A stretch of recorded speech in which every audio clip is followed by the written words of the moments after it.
Bueno, bienvenidas, bienvenidos al podcast Desastres Desconstruidos. Hola Nacho, ¿cómo estás? Hola Manu, perdón, estaba silenciado. ¿Qué tal? ¿Cómo estás? Bien, bien, bien. Bueno, y vamos a hablar sobre la comunicación y la gestión de riesgos, cuál es su rol. Y para eso tenemos como invitada a Ana María Miralles Castellano, que ella es colombiana. Hola Ana María, ¿cómo estás? Hola, ¿cómo están? Hola, buenos Muy días. buenos Qué bueno días. tenerte aquí. Ana María es doctora en Ciencias Sociales de la Universidad Pontificia Bolivariana de Medellín, Colombia.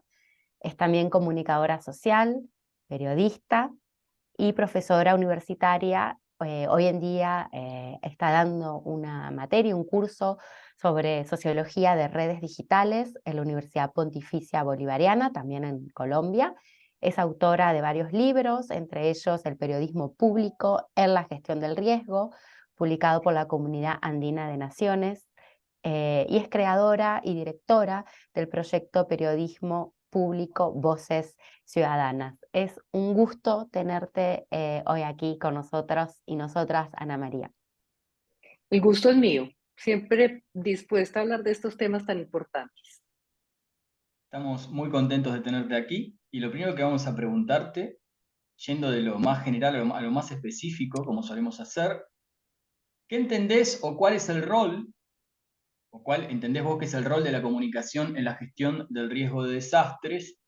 ¿Quiénes comunican, para quiénes y para qué? Bueno, yo quiero como enfatizar la expresión gestión del riesgo. Por una parte, cuando utilizamos la expresión gestión, quiere decir que algo se puede hacer. Con eso ya estamos desnaturalizando la idea de que los desastres ocurren por culpa de la naturaleza. O sea que la gestión implica nuestra capacidad de hacer cosas alrededor de la amenaza potencial. Y el otro tema, y este me parece absolutamente central y creo que es donde está la mayor debilidad en las prácticas, es enfatizar la palabra riesgo. Esto es clave porque es pensar y preguntarnos cómo se construye la idea de riesgo. Porque si vamos a lo que significa la palabra, el riesgo es algo que no ha ocurrido todavía. Es Es una algo que potencialidad. podría, exactamente, que podría ocurrir, en muchos casos con muy altas probabilidades. Pero esto es lo que precisamente lo hace tan difícil de cara a los ciudadanos, por la intangibilidad para ellos, porque no es como propio del lenguaje de los ciudadanos enfrentar a esa abstracción de lo que puede suceder si no tienen a la mano una buena información y, por supuesto, no son expertos como para predecir o aceptar las predicciones de los expertos. Entonces, hay ahí precisamente un problema de comunicación. O sea, nosotros los comunicadores y la comunicación estamos en el centro del problema de la construcción de la idea del riesgo. Y por eso viene una siguiente pregunta. ¿Quién construye y cómo construye la idea del riesgo o de la amenaza? Y lo que hemos visto en la experiencia es que básicamente esa idea la construyen los expertos y la voz cantante son los gobernantes. Ellos son los que emiten los primeros mensajes públicos acerca de la amenaza, del riesgo. Y entonces uno se pregunta, ¿qué credibilidad tienen? Y hoy en el entorno de la ciencia, de las redes y de los medios sociales, ¿qué credibilidad tienen no solamente los gobernantes cuando hacen esos anuncios, sino también qué credibilidad tienen los expertos cuando hacen ese tipo de anuncios? Entonces, si uno mira, el punto de partida de cualquier proceso inicia es realmente con la información, no con la comunicación. Y ahí es donde tenemos desde el principio la falla. Las fuentes oficiales informan a partir y citan a los expertos. La misma cosa hacen los periodistas.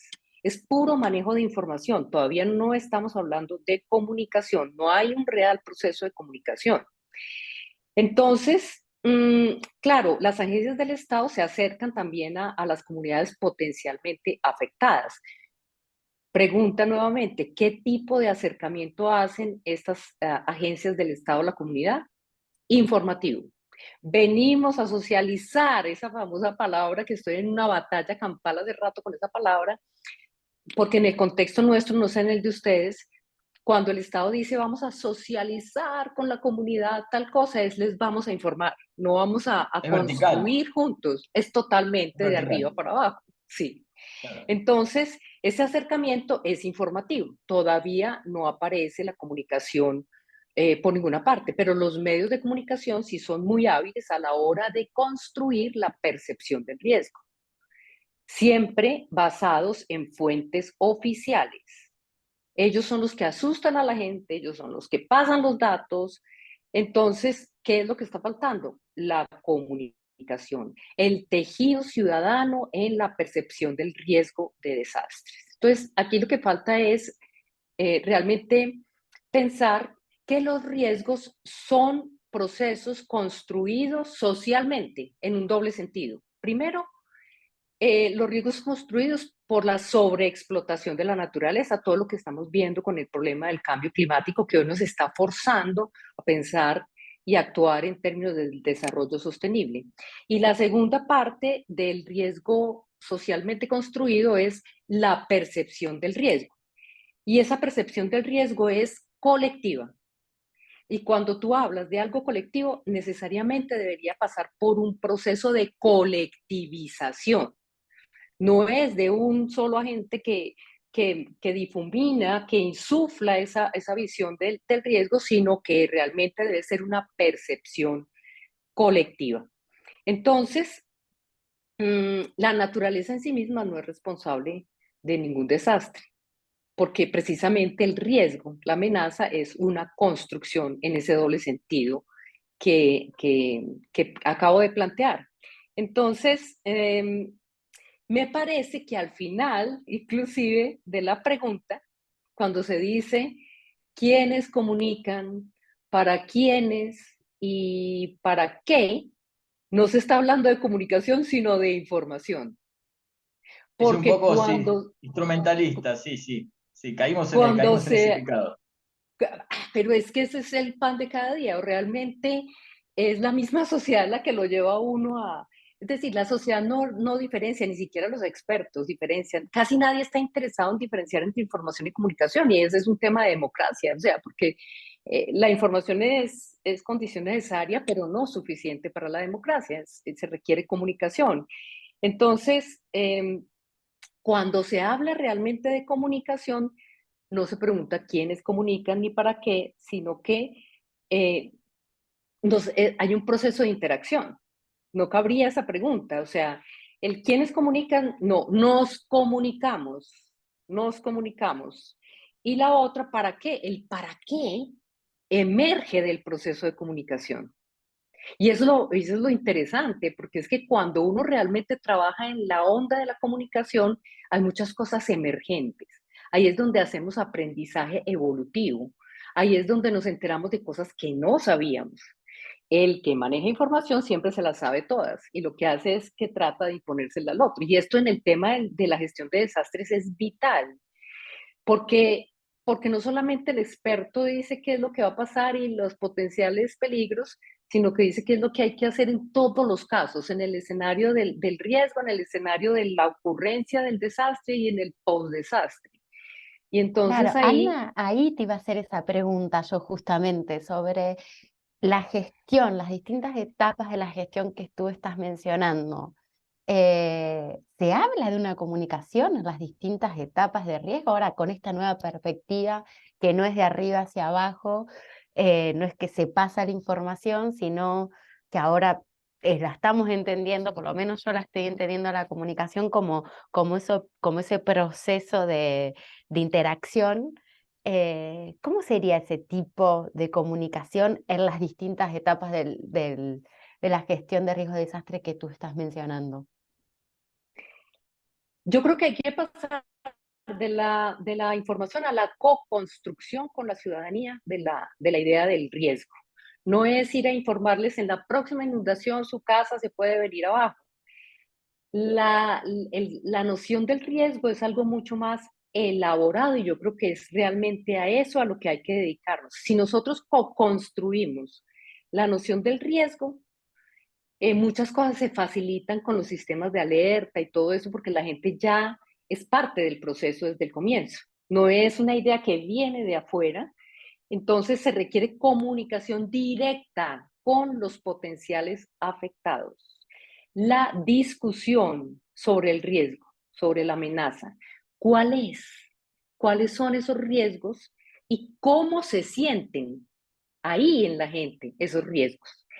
Cuando uno abre el diálogo, va a encontrarse con cosas que no sabía, observaciones que hace la gente, cambios que ha observado pues en ciertos comportamientos de los ríos, eh, cambios porque ha visto que han talado muchos árboles, o sea, estamos desperdiciando una fuente y una riqueza que está al nivel de la ciudadanía. No es a nivel de expertos, pero sí en el campo de la observación de la vida cotidiana. Cuando tú abres la discusión, encuentras cosas muy, muy importantes. Para mí, lo primero, yo vería que hay tres etapas. Uno, digamos, la parte prospectiva que tiene que ver con la planificación del desarrollo. O sea, cómo se hace la planificación del desarrollo para no generar estos riesgos, sobre todo aquellos que son de origen socionatural. Y por eso es tan importante, y Colombia sí tiene una cierta tradición, aunque no es del todo de mi gusto, pues en la práctica, pero sí tenemos cierta tradición y por ley está abierta necesariamente la discusión pública de los planes de desarrollo a nivel nacional y a nivel local. Y hay unos canales para la participación de la ciudadanía. Que no los usamos de la manera más, digamos, vital posible, ese es ya parte de otro problema, ¿cierto? Pero la idea es que es desde la misma planificación del desarrollo en donde se hace la gestión prospectiva del riesgo. Esa es y entonces todo el debate público es un proceso de comunicación. Si no queremos que nadie nos imponga un plan de desarrollo. La otra parte es la gestión correctiva, en donde hay que tomar medidas para minimizar los riesgos, cuando ya estamos ante una amenaza probable. Entonces, por ejemplo, adaptación de edificios para los huracanes, construcción de diques y toda esta cuestión que también requiere procesos de comunicación porque la gente tiende a creer que no va a pasar nada. Y la gestión reactiva, que tiene que ver con la atención del desastre. La comunicación es absolutamente vital y estamos hablando ahí, por ejemplo, de procesos de reconstrucción, en donde la comunicación nos permite determinar las necesidades físicas y psicológicas de la población expuesta a un desastre. Entonces, creo que ahí, pues haciendo una síntesis muy apretada, estaría en juego la comunicación, sobre todo si tú construyes bien el riesgo, co-construyes con la gente directamente la idea del riesgo, todos los procesos subsiguientes se facilitan. ¿Tendrías algún ejemplo exitoso o no tanto de esto? ¿Cómo se ha utilizado la comunicación en las distintas etapas que tú mencionas? Yo pues tal vez postulo como tres. Número uno, Estados Unidos. Estados Unidos con el tema de los huracanes. Es un contexto diferente al nuestro, es un tipo de fenómeno natural muy, muy estudiado, pero también muy impredecible, pero existen pues las simulaciones computacionales para más o menos predecir lo que puede suceder allí. Pero lo que me llama la atención de Estados Unidos, en donde viví un tiempo, es la cultura de la prevención, es una cultura creíble, está incorporada en la ciudadanía. Hay mucha disponibilidad de información seria y ajustada sobre estos fenómenos y traen una cultura, una experiencia. Entonces, cuando hay, digamos, cuando se acerca, ya con solo esa expresión, se acerca la temporada de huracanes, ya la gente sabe qué hay que hacer. Y la gente va a los almacenes y compra generadores de energía y compra agua, vaya a pasar o no vaya a pasar. Entonces, es una cultura de la prevención y hay solidaridad entre ciudadanos. Y aún así, pues ocurren muertes y ocurre toda la destrucción que sabemos por la imprevisibilidad del fenómeno a última hora, ¿cierto? Pero hay una cultura ahí que a mí, sí, desde afuera, cuando llegué, me llamó mucho la atención, el orden, como la tranquilidad con que se va preparando uno frente a eso. El otro es uno en el que tuve la oportunidad de participar, eso es un caso de los años 90, cuando hubo el terremoto en la zona del eje cafetero en Colombia, en donde se levantó un proceso de reconstrucción, ya, o sea, no, pues, era un terremoto. Entonces entró la comunicación como un componente central del proceso de reconstrucción que se convirtió en un caso icónico, en donde la comunicación nos permitió pensar en el papel de la ciudadanía en el proceso de reconstrucción de esas zonas, no la víctima. Por eso nos llamaron, en parte, era un macro proceso de comunicación y el proyecto de periodismo público que yo en ese momento lideraba, Voces Ciudadanas, entró para la construcción de la agenda ciudadana en la reconstrucción de particularmente la ciudad de Armenia, que fue muy afectada. Hubo muchas zonas afectadas, pero nosotros nos radicamos en Armenia. Entonces ahí lo que hicimos fue buscar a la gente en los albergues provisionales y hacer lo mismo que hacíamos en la ciudad de Medellín, organizar reuniones con ellos para construir en repetidos encuentros las agendas de ellos para la reconstrucción. Porque lo que estábamos observando era que la gente, llegaban expertos, sobre todo de Bogotá, a reconstruir, a decir cómo se iba a reconstruir la ciudad de ellos. Y nosotros dijimos, no, se necesita que ellos hablen sobre cómo quieren que sea atendido su desastre inmediato, qué necesidades tienen y a futuro cómo debería quedar construida la ciudad. Y hubo muchos aprendizajes ciudadanos de eso, y impresionante cómo la gente en esas condiciones podía sacar sus propias conclusiones de por qué estábamos construyendo mal, por qué no estábamos dejando que fluyeran los cuerpos de agua, por qué nos hicimos aquí, por qué invadimos allí, por qué nos volvimos nosotros mismos vulnerables frente a un fenómeno que de todas maneras podría ocurrir, ¿cierto? Entonces la comunicación ahí fue muy exitosa, no solo por el proyecto de Voces Ciudadanas, porque, como decía, hubo un macro proceso de comunicación con radionovelas, incluyendo a la gente con los géneros, los formatos culturales más cercanos a su propio oído para generar esa participación ciudadana. Y otro tema en el que estoy interesada desde la realización de mi tesis doctoral es el tema del aprovechamiento de los datos digitales. Cuando era Twitter, no X, estudié muchísimos casos de alertas en tiempo real en casos de terremotos, de inundaciones, en donde hay un tema apasionante que seguir es cómo el ciudadano, porque el tema de los sensores físicos ya los tenemos, ¿cierto? Los sensores físicos que nos muestran, están subiendo los niveles de agua, el sismógrafo y todos esos son sensores físicos, pero entró una nueva categoría, es el sensor social.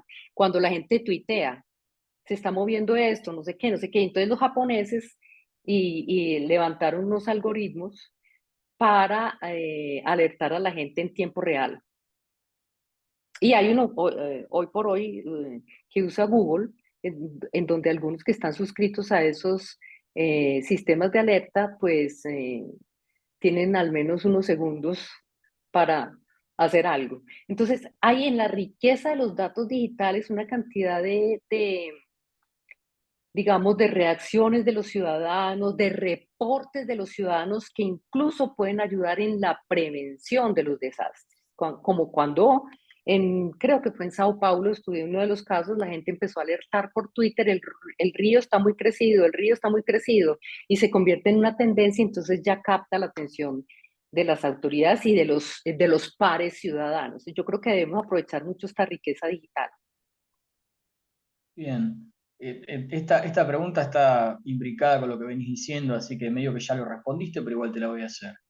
La comunicación, Ana María, o llegado el caso, la incomunicación, ¿incide y cómo incide en la percepción del riesgo? ¿O es lo mismo? Lo mismo, pero en sentido contrario. Yo creo que hasta ahora ha reinado la comunicación como ya lo habíamos discutido. Sí, Y esa información de la construcción del riesgo la hace una élite política y una élite del conocimiento. Y ahí radica el problema. Entonces hay incomunicación, realmente. Es una percepción del riesgo insuflada, impuesta, no sentida realmente por la población blanco de la amenaza. Y eso afecta enormemente a la cultura de la prevención. Si la gente no percibe el riesgo, la amenaza no es creíble. ¿Con qué argumento se le puede pedir a una persona, a una familia que abandone su casa en circunstancias que no son percibidas por ellos mismos? Porque es que hay sí, mucho sí. autoritarismo.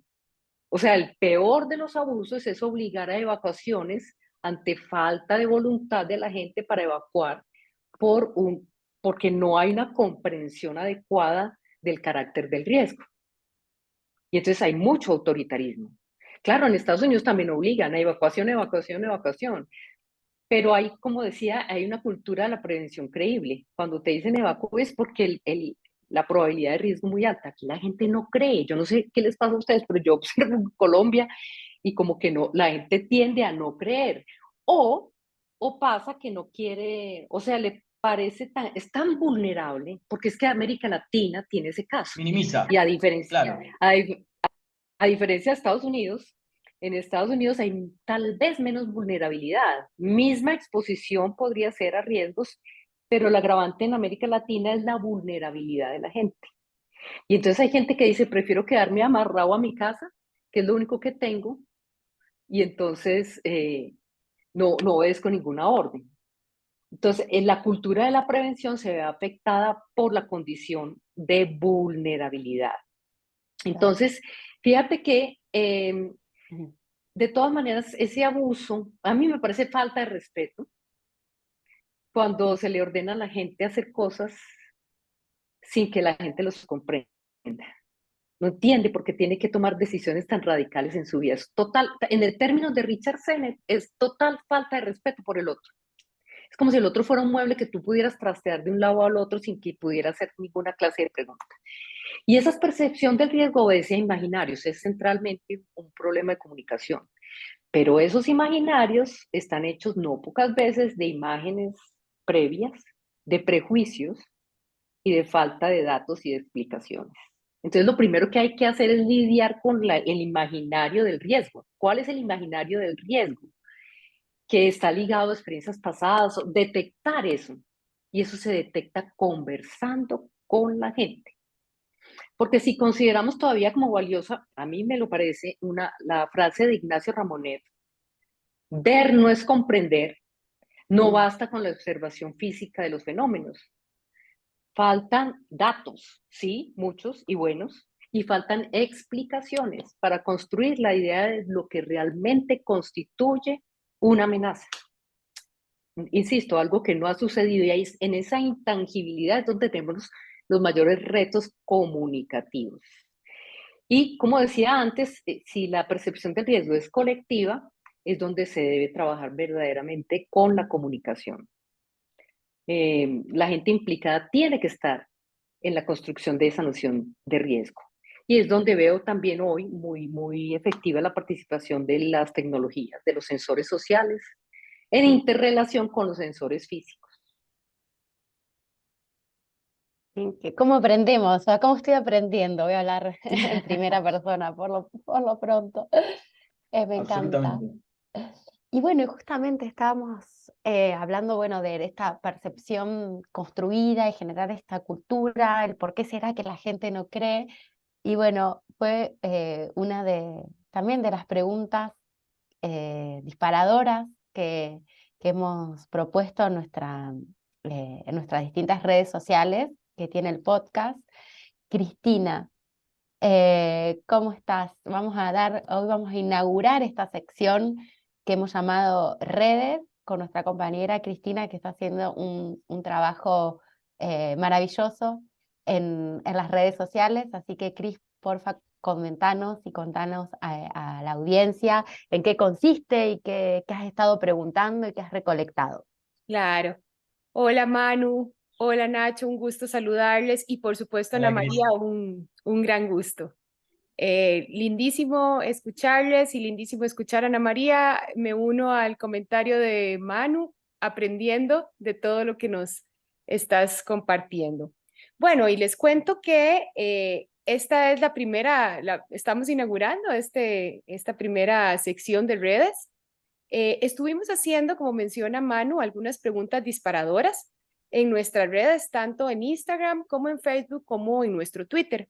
Y la primera pregunta tenía que ver con la prensa y los gobiernos. Cómo prensa y gobiernos suelen coincidir en responsabilizar a la naturaleza de los desastres, ¿verdad? Finalmente, pues le damos ese rol castigador, lo ponemos en ese lugar y le preguntamos a la audiencia qué opina al respecto, si coincide con este comentario y tal vez si nos pueden compartir algunos ejemplos. Pues por acá, Ryder Navarro de Lima nos hace el siguiente comentario. Nos dice, la comunicación es importante a la hora de hablar de gestión de riesgos, principalmente para informar y comunicar de forma objetiva, pero el problema es que muchas veces se genera pánico colectivo en la población. A la hora de informar, culpar a la naturaleza y darlo así por sentado indica una clara falta de conocimiento en la construcción del riesgo, que a veces, como sociedad, pues no estamos dispuestos a asumir. Y es interesante porque él menciona que una correcta comunicación pues ayudaría a generar resiliencia en la gente y por ende reducir vulnerabilidad. También tenemos otro comentario por acá que nos hacen desde Argentina. Nancy desde Argentina nos dice, qué importante es poner en jaque la idea de que la naturaleza es responsable de los desastres, ¿no? Las razones por las que los gobiernos y muchas entidades lo hacen van desde el conocimiento, del desconocimiento hasta una clara desvinculación de sus responsabilidades. Muchos los dos comentarios van, ¿verdad?, en esa misma línea. Indica, ella es comunicadora, justo lo menciona, y trabaja para una agencia que se dedica al tema. Y dice, creo que como comunicadores de riesgos tenemos la posibilidad y la obligación de sumar esfuerzos en cambiar esta narrativa, explicar las razones de por qué el ABC, ¿verdad?, los desastres no son naturales, e involucrar a la comunidad en el aprendizaje y debate sobre la vulnerabilidad frente a las amenazas. Es interesante porque viene mucho en línea con lo que justamente Ana María nos estaba comentando, ¿verdad? Y tenemos también otra pregunta que hicimos en nuestra sección de redes disparadora, en este caso sobre el famoso tema de las fake news. ¿Cómo estas fake news, verdad, han venido para quedarse? Ana María mencionaba del rol de los medios digitales, de la oportunidad de generar conocimiento desde allí, pero en algunos casos también tenemos que lidiar con el desconocimiento, ¿verdad?, que se genera desde allí. Y les preguntábamos a las personas ¿qué opinan sobre estas fake news y cómo afectan en la comunicación sobre la temática de desastres? Y si tenían algunos ejemplos. Por acá nos respondió Irene Jiménez, comunicadora social de Costa Rica, y nos decía, creo que la mayor seguidilla de noticias falsas que hemos vivido como sociedad fue durante el COVID. Y ella menciona que ella recibió todo tipo de mensajes, desde que tomando cloro podía evitar ser contagiada de COVID, información sobre las muertes masivas con las vacunas, ¿verdad? Y que lo que ella concluye es que las redes sociales inevitablemente van mucho más rápido que las instituciones gubernamentales. Entonces, bueno, es interesante las respuestas que tuvimos ante las dos preguntas disparadoras. Y bueno, les invito también a la audiencia a que nos sigan en nuestras redes sociales, Desastres Deconstruidos Podcast, porque esta sección de redes vino para quedarse y la idea es que para los próximos, las próximas ediciones también estaremos teniendo otras preguntas disparadoras. Muy interesante, Cris, muy interesante. Ana María, entiendo que escuchaste todo y capaz que querés decir algo. No, coincido perfectamente con las respuestas a la primera pregunta. Creo que apenas estamos empezando a cambiar el lenguaje, erradicar desastres naturales como expresión. desastre ya ocurrido, es un desastre a secas. La naturaleza hace lo suyo, somos nosotros los que nos volvemos vulnerables por nuestros modelos de desarrollo. Construimos viviendas cerca de un río que tiene inundaciones periódicas, cosas como esas. Entonces, ese tema de culpar a la naturaleza, como decía una de las participantes, tiene, además de grave, que nos exime supuestamente de responsabilidades, con lo cual perpetuamos, digamos, esta situación. Y con el tema de las fake news, sí, claro, es que el mundo digital es un mundo de enormes potencialidades, pero también de enormes peligros, como el mundo analógico. Realmente es trasladarlo y amplificarlo en el mundo digital. Yo creo que sí, claro, obviamente, y Donald Trump también tuvo una participación, algo así como con lo del cloro, eh, Sí, para erradicar el COVID, o sea, gravísimo, gravísimo me parece, pero por eso es que quienes trabajan en este tema o quienes estamos interesados en este tema, debemos estar, digamos, permanentemente ahí y generar masa crítica porque realmente lo que tenemos que hacer es gestionar comunicativamente una cultura de la prevención y eso de alguna manera nos puede blindar frente a este tipo de rumores y de locuras que circulan muy rápidamente y se vuelven virales en las redes sociales. Creo que si hay una cultura adecuada de la prevención, un ciudadano promedio estaría, digamos, en capacidad de evaluar el carácter de ciertas afirmaciones falsas que circulan tan rápidamente. sí. Te voy a hacer una pregunta que continúa esto, pero que se enfoca en la prensa, en el ejercicio periodístico puntualmente.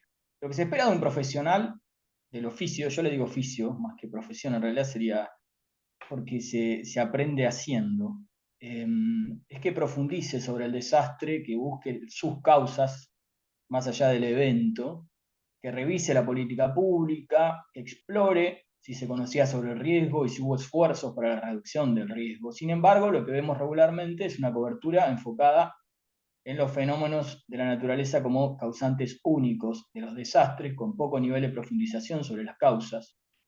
Y agrego también con un énfasis en el género noticia, como único Mm, género ujú. aplicado a estos temas. ¿Vos coincidís con este punto y a qué crees que se debe esto y cómo podemos impulsar un cambio en este sentido? Ya te contestaste. Sí, completamente. Yo creo que abundan esas miradas de reacción espontáneas, de corta mira, que están realmente vinculadas con el cubrimiento noticioso y que son predominantemente oficialistas y cortoplacistas. Coincido en que no se va a las causas y particularmente a las causas reales que tienen que ver y de fondo, las causas de fondo que tienen que ver con el modelo o los modelos de desarrollo imperantes. Es como si quisiéramos ser víctimas los periodistas de una ceguera autoimpuesta, pero es un problema que abarca toda la actividad periodística. Es un problema estructural, porque esa mirada corta tiene que ver con lo que ya tú decías, el predominio de la noticia. Y en ese formatico de la noticia es donde hay unas grandes limitaciones. Para empezar, porque es un meramente informativo, es muy incompleto, es muy frágil. Y en el tema de la gestión de riesgos, pues es del todo insuficiente Claro. para crear una cultura de la prevención, que es realmente, yo creo, el reto que estamos enfrentando. Porque como consecuencia del formato de la noticia, hay un apego a las voces oficiales, a los expertos y la no inclusión de los ciudadanos. Entonces, eso impide esa cultura de la prevención. Otra cosa es la ignorancia, perdón por la crudeza, la ignorancia de los periodistas sobre la complejidad del tema de los riesgos. Porque el periodista entiende, y el periodismo en general como discurso, entiende el riesgo como un dato y no como una construcción. Y esa es una afirmación que Claro, merece una reflexión. O sea, el periodista está esperando el dato del riesgo que se viene, pero no entiende que el el riesgo riesgo está es una ahí, construcción compleja, ¿no? Es una claro. construcción y cuando tú hablas de construcciones, a ver, ¿desde dónde, desde qué lugares se está construyendo esa percepción? ¿Y quién falta? Es lo que preguntaría a Voces Ciudadanas. Faltan los ciudadanos. Entonces ahí es donde no se entiende la complejidad de la construcción del tema de los riesgos. Otro elemento que juega ahí son los viejos imaginarios sobre los desastres, que son expresión de un mundo, realmente son expresión de un mundo antropocéntrico, que ignora los sistemas naturales y los artificiales. O sea, nuestro modo de pararnos en el mundo, y eso no excluye para nada a los periodistas, es que nosotros, los seres humanos, el sistema social, somos el centro de todo. Y hoy, particularmente desde la ciencia de la complejidad, de los mundos evolutivos, de los mundos en movimiento, uno entiende que no estamos solos, estamos en la necesidad de comprender e interactuar con los sistemas naturales y hoy con los sistemas artificiales. Es en el entrelazamiento de esos tres sistemas en donde realmente nosotros tendríamos una visión más holística de lo que significa un mundo que tiene que interactuar con la naturaleza para no generar más riesgos y tiene que aprovecharse de la inteligencia artificial para minimizar los riesgos. Pero como nosotros somos tan arrogantes y somos el centro de todo, ahí estamos pagando las consecuencias. Entonces, te agrego algo, tiene que reducir o anticipar o al menos pensar en los riesgos mismos de la inteligencia artificial. claro, también, obviamente, pero yo me estoy parando en la visión positiva, o sea, en el uso Sí, sí. consciente que nosotros vamos a hacer, no en lo que otros hacen por ahí, la manipulación. Es como desde nuestro tema de la gestión del riesgo, como en nuestros temas de los planes de desarrollo, tenemos que dialogar con los sistemas naturales y con los sistemas artificiales para construir un mundo mejor. No para empeorarlo, sino para construir un mundo mejor. Pero es una invitación, en el fondo, es una invitación a entender esto como unos sistemas vivos. Y los sistemas vivos se mueven y son complejos. Entonces, el enfoque de la complejidad, no tanto, para meterle un poquitico de academia, no tanto la complejidad de Edgar Morin, de las miradas holísticas así per se, sino de las ciencias de la complejidad, por lo menos es lo que yo he venido trabajando. De los sistemas complejos adaptativos. Por eso uno no puede manejarse en estos asuntos con recetas, porque estos sistemas van evolucionando, van cambiando. Hay en estos momentos circulando varias repeticiones en el canal de National Geographic, un programa muy interesante sobre los huracanes. Y testimonios de la gente en Estados Unidos que decían, nos pasamos justo a esta ciudad porque aquí nunca había pasado huracanes y ya nos han tocado dos. O sea, el mundo es evolutivo e impredecible y solamente desde una perspectiva de las ciencias de la complejidad podría uno manejar no solo el entrelazamiento entre los sistemas naturales, artificiales y sociales, sino precisamente el carácter de evolutivo de sistemas vivos que se mueven. Por eso tenemos que estar siempre pensando no en anclarnos en las viejas recetas, sino en construir permanentemente, en actualizar todos estos sistemas. Creo que además, en relación con la pregunta que nos desviamos un poquito ahí, es el tema de que no admitir la causa profunda de los sistemas con por qué tenemos que enfrentar los desastres. Y el verdadero desastre que no hemos querido afrontar es el tema de la inequidad, porque es ahí donde se generan las vulnerabilidades. Como decíamos, la naturaleza sigue haciendo sus ciclos periódicos de ciclones, de inundaciones, de terremotos, ajustes de placas tectónicas, pero nosotros nos hemos colocado cada vez más en situación de vulnerabilidad. Y el tema de la inequidad es el verdadero desastre social que nuestras sociedades tienen como deuda pendiente. Y el periodista, por supuesto, no se interesa en eso. No hay No, claro que nada no. peor para el periodista que tratar ese tema. Ujú. Sí, es demasiado complejo, ¿no? Intangible y no les importa. Uno de los temas más maltratados en el periodismo es la pobreza. Sí, yo Ujú. como integrante del gremio, digamos, estoy bastante enojado con muchas cosas y esa es una de esas cosas. Bueno, yo tenía una pregunta, una última pregunta relacionada acerca de repensar la comunicación en futura, pero antes de hacer la pregunta, bueno, no puedo evitar hacer un comentario cuando Cristina hablaba sobre las falsas noticias que se manejan y la responsabilidad que tiene el periodismo, la prensa, los gobiernos, quienes emiten esas falsas noticias y no puedo evitar en pensar en una de las afirmaciones que ha hecho uno de los candidatos, Javier Milei, a la presidencia argentina. Ahora, en el cual él niega el cambio climático. Entonces comunica y dice que todas las acciones ligadas a la adaptación al cambio climático, a la gestión de los eventos, bueno, no tendrían lugar porque el cambio climático no existe. Entonces, bueno, qué rol, qué responsabilidad está teniendo esta persona pretendiendo ser presidente de mi país. Nada, eso no Sí, podía dejar de además, decirlo porque sí, me parece como que es muy, muy importante, ¿no? Hablando de sí, Manu, responsabilidades. sí, además circulan, hay como una especie de paranoia generalizada que atribuye a grandes campañas globalistas la información científica. Consideran que la ciencia puede ponerse en debate permanente, aunque uno no tenga ninguna formación.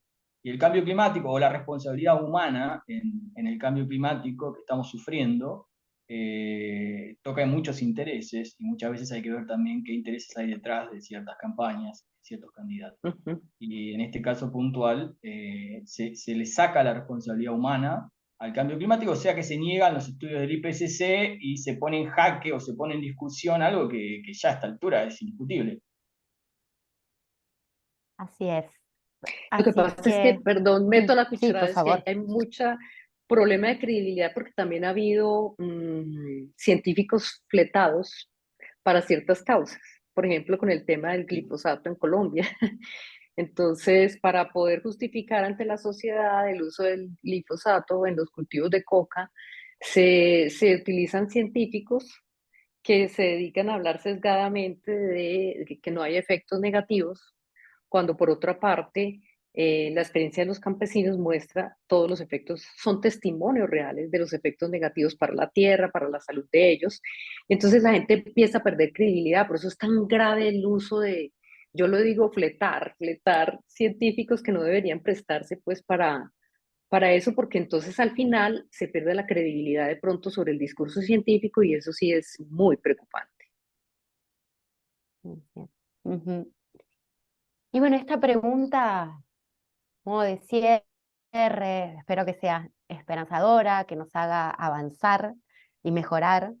Y es repensando la comunicación a futuro y tomando en cuenta todo lo que hemos conversado anteriormente. Mi pregunta es si piensas que es necesario cambiar el discurso desde una nueva perspectiva, incorporando otras variables, y cuáles serían, y a quiénes ves como los llamados, las personas que tendrían que liderar, movilizar, empujar este cambio de discurso, incorporar esta nueva perspectiva con otras variables. Pues si pensamos en la necesidad de trabajar una cultura de la prevención, yo creo que cuando hablamos de cultura es algo que está arraigado en la gente y no en los gobernantes ni en las ONGs que se dedican a esto, sino en la gente. Creo que los comunicadores tenemos ahí la responsabilidad central. Y yo la primera cuestión que veo es la necesidad de diferenciar claramente lo que es información de comunicación. Volvamos a lo básico. a lo básico porque realmente hemos estado tomando lo uno por lo otro. Si nosotros mismos no creemos realmente ni entendemos cuáles son las implicaciones de trabajar realmente comunicativamente, el otro no lo va a hacer tampoco. Entonces, creo que lo primero es trabajar en ese horizonte real de la comunicación. En términos periodísticos, creo que hay que enriquecer los puntos de vista, así en plural, desde los cuales los periodistas narran la realidad. Hay que dejar ese facilismo pues de acudir al experto o a la fuente oficial, aquel que me entrega el paquetico de la información ya hecho, y es hacer un trabajo más investigativo, que incluya pluralidad de voces. Entonces creo que hay que cambiar simultáneamente tanto las prácticas como los discursos. No creernos eso que tenemos, es que tendemos a esclerotizar todo. O sea, si ya hay una tradición de la comunicación para la prevención del riesgo y nos ceñimos a esas recetas, el mundo ha cambiado y ha cambiado de manera radical y va a una velocidad increíble y nos está dejando el tren. Entonces, creo que simultáneamente tenemos que cambiar el discurso y la práctica sobre lo que es el papel de la comunicación en la gestión del riesgo, enfatizando, como dije al principio, qué significa poder gestionar el riesgo, qué significa realmente, que no sea una, digamos, una etiqueta. Gestión del riesgo es el campo, pero no nos explicamos qué significa realmente gestionar el riesgo. Entonces, para mí en el centro en este momento, porque es el gran déficit, es cómo poner a jugar la comunicación en la participación de la ciudadanía. Y hoy hay muchos medios para que la ciudadanía participe. Entonces, creo que hemos avanzado en la parte del desarrollo sostenible, hemos avanzado un poquito presionados por los problemas medioambientales. En lo que no hemos avanzado prácticamente nada es en el tema del tratamiento de la inequidad que deriva en vulnerabilidad. Pero que creo hoy que nunca habíamos tenido tantas oportunidades para hacer una mejor comunicación, porque no necesitamos a los medios tradicionales necesariamente tan cerrados con sus propias verdades ya autoconstruidas, sus dogmatismos, sino que hay muchísimos canales por los cuales incluso la ciudadanía puede participar. Entonces, para mí la expresión del optimismo hoy es, hoy usemos realmente la comunicación porque hay con qué y con quiénes. Y no nos quedemos en los viejos patrones de lo que nos han dicho, lo que hemos pensado siempre que es la comunicación para la gestión del riesgo, creyendo que comunicación es información. Llegó la hora real de la interacción, de lo emergente, cuando abrimos la conversación con los otros. Excelente. Muchas gracias, Ana María. Excelente. No, con todo el gusto. Muy chévere volver a pensar estos temas. Siempre tan presentes, porque es que inclusive si uno piensa lo de Acapulco, pues a mí me deja con muchas preguntas, lo que acaba de pasar en Acapulco, muchas, de la ¿Puedes cultura de decirle la algo, prevención, de la a lo mejor desinformación, hacer o sea, algún comentario a la audiencia sobre lo que ahí sucedió en Acapulco para no, aquellas personas no, que no saben? no tengo sino preguntas sobre esta marejada ciclónica, sobre este huracán categoría 5 que yo como simple observadora en un medio no especializado como CNN, noticias de interés general, habían dicho que iba a tocar tierra en Acapulco como categoría 5. Yo sentada en la sala viendo televisión. ¿Qué pasó? Que no hubo nada de evacuación. Tengo todas las preguntas del mundo. Si fue que el gobierno no alertó, si fue que la gente no creyó, pero hay algo que me deja profundamente impactada y es cómo nos muestra la información que muchos murieron tratando de salvar sus embarcaciones. Mm. Prácticamente se abrazaron a esas embarcaciones porque en su condición de vulnerabilidad dependían en su trabajo de esas embarcaciones sin atender a una real cultura de la profesión que dice, ¿para qué la embarcación si voy a morir en ella? O sea, lo primero es la vida. Y entonces es la condición de vulnerabilidad lleva a la gente a hacer unas cosas que hoy lamentamos profundamente, pero me quedan muchas preguntas. Ojalá se comunique gente de México con ustedes y nos aporte información para poder entender esta otra versión del desastre, no lo que pasó con la naturaleza, sino este desastre social. Ya avanzado el siglo XXI, ¿cómo es posible que haya pasado esto y que ya hoy lo que vemos es en los medios es la gente en su condición perfecta de víctima? Estamos esperando que lleguen las ayudas del gobierno, nadie nos trae nada, que es la visión más tradicional, como si estuviéramos en el siglo XVII. O sea, realmente me parece alucinante con todos los sistemas de monitoreo sobre el tema de huracanes, que es uno de los más estudiados, también impredecibles, pero que más o menos hay un ajuste bastante claro de dónde puede tocar tierra y en qué categoría haya pasado esto en un sitio tan importante como Acapulco. Tengo, como les repito, todas las preguntas, ojalá se comuniquen con ustedes y nos aporten información para seguir pensando en estos temas. Sí. Ahí, Cris, podemos hacer un llamado a las redes, ¿verdad? Sí, perfecto. Muy importante que nos sigan en nuestras redes Desastres Deconstruidos Podcast. Nos pueden encontrar en Facebook, también estamos en Instagram y también estamos en Twitter. Y nos encantaría que nos comenten sobre cualquier tema de los que estuvimos conversando hoy, que nos den sus impresiones, incluso si hay algún tema que les interesa poner a consideración para algunos capítulos futuros, pues siempre nos encanta escuchar a nuestra audiencia. Bien. Muchas Bueno, gracias. nos vamos despidiendo entonces. Gracias, Así Cris. es. Muy bien. Adiós. Adiós. Gracias, Ana María. Nos Chao, encontramos mucho gusto en otro verlos. momento. Igualmente. Ok. Hasta luego. Gracias.